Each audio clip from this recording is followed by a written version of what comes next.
এই বিড়ালকে কখনো আপনারা কষ্ট দিবেন না, বিড়ালকে আদর করবেন, বিড়ালকে ভালো মতো পুষবেন। বিড়াল যদি কোনো জাতির জন্য দোয়া করে, কোনো গৃহস্থর জন্য দোয়া করে, ওই সংসারের মধ্যে উন্নতি শুরু হয়ে যায়। ওই সংসারের মধ্যে আর এক নাম্বার হলো, যে ঘরে বিড়াল থাকে সেই ঘরে জিন আসতে পারে না, জিন বাস করতে পারে না।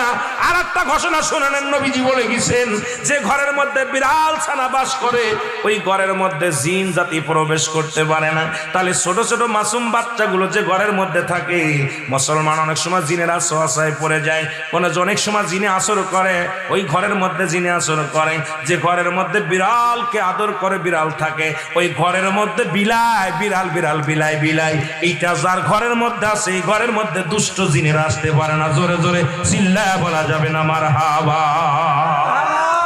একবার নবী সুলাইমান আলাইহিস সালাম শুনতে পাইলেন পাশের বাড়িতে একটা কুকুরকে কষ্ট দিয়ে বিষ